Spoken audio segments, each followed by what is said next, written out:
Well, hey guys, so how you doing? Welcome back to the channel. Today we're going to get into something and have a little fun. We're going to run a brand new chainsaw. I would say I've not ran it yet, but I have had some technical difficulties with the cheap card reader.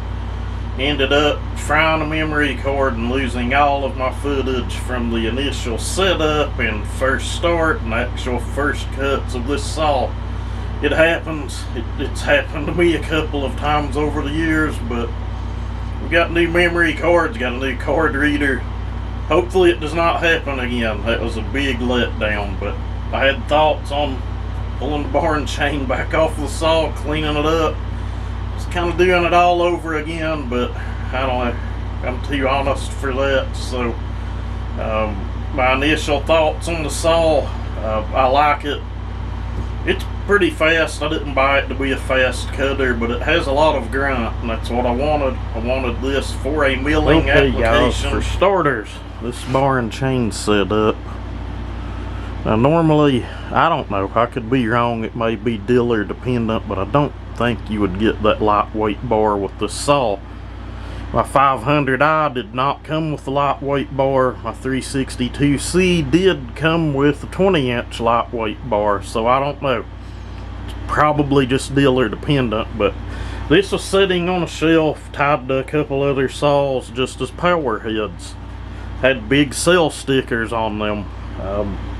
I think once it was all said and done, I paid exactly about 300 bucks less for this than I did my 500i.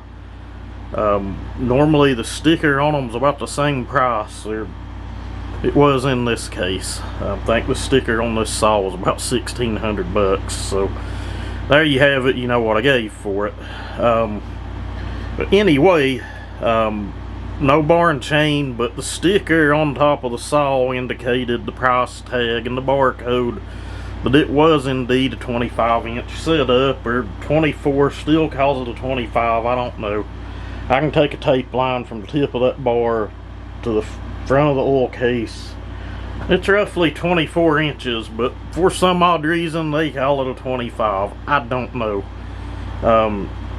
But anyway, so we got the technician out there, the guy that's over top of the Stihl dealership inside of our local Rural King. Also had, I think he was a customer service tech or maybe a manager back there as well. He did indicate that the saw did come with a bar and chain, that they just did not put them on the saws to save shelf space. So he went and got a brand new bar off of the shelf and a brand new loop of 33 RM chain. They are good fast cutting chain. They are smooth chain. They keep an edge pretty decent. I've ran several of them, but with all that aside, you know, that's that bar buying it's gonna tear a $200 bill all to pieces. I honestly have a brand new one sitting up there on that shelf that I'm probably going to part ways with sooner than later. I may end up on eBay with that, but I hope I ain't getting some kind of crazy flicker deal going on with my camera. It kind of looked like it when we tilted up toward the lights, but we'll keep it off of the lights. Anyway, and that loop of chain's gonna tear a $50 bill all to pieces buying it from a Stihl dealer, but I'm just saying, I think I got a pretty good deal on it all. But this bar and chain will not stay on this saw. This was bought primarily for a milling application, which means those big nice OE double dogs are going to come off of it as well.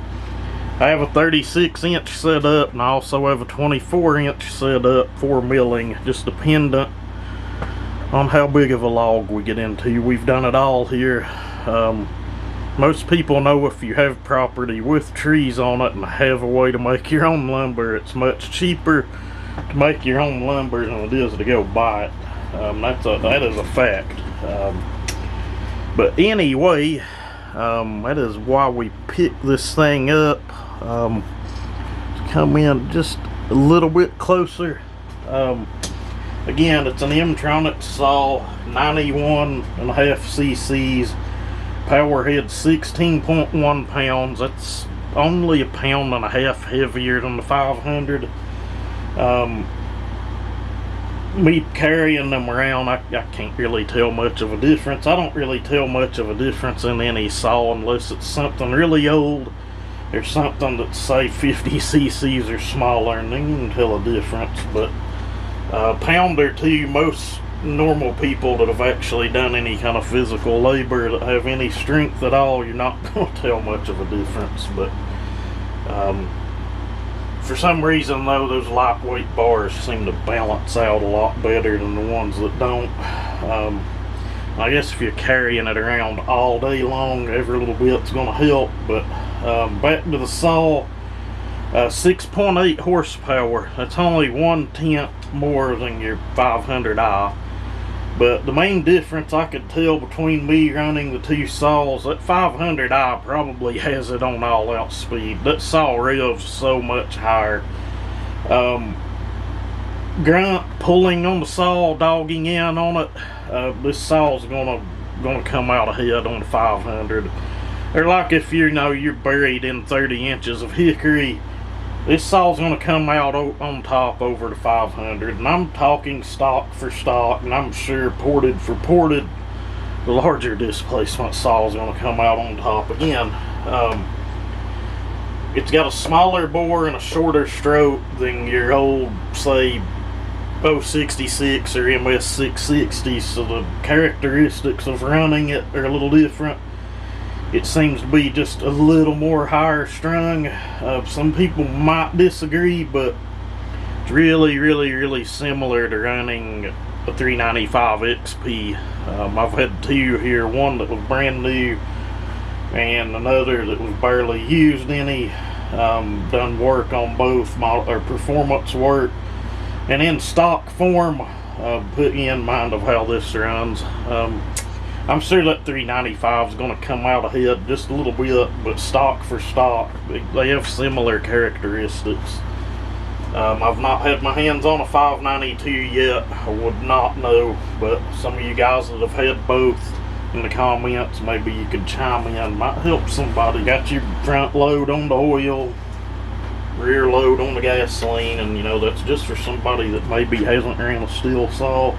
But gosh, guys, I'd hope you'd know where the oil and fuel's gonna go if you buy something like this.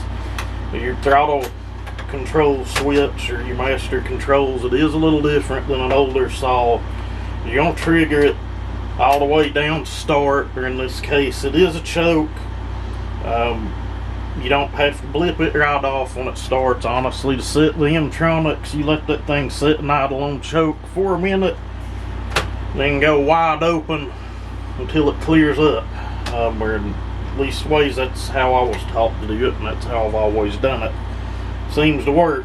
Your Husky auto tune's a little different than that. I think you actually have to kind of drag it in a little bit of wood and put it under a little bit of a load. But and then to kill it, it's just kind of spring loaded.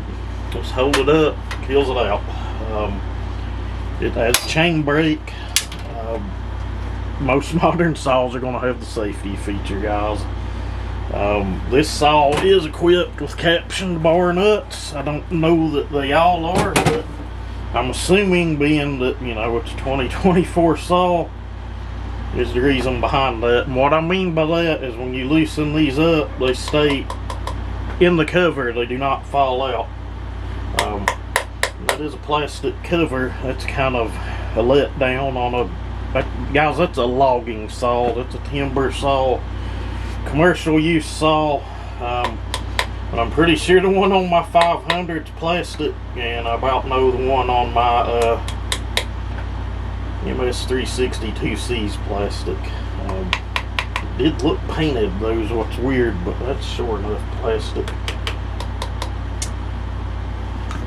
And I'm sure they done that just to save in the cost of manufacturing. So here in the shop, I think we've went over everything. We've went over the weight, went over the horsepower. I guess the next thing to do is we'll go back to the log stand. The piece of wood I've got in there is probably 18-20 inches. It's knotty, it's cured. It's going to be a good test just to show you what kind of performance the saw has right out of the box.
Alright guys,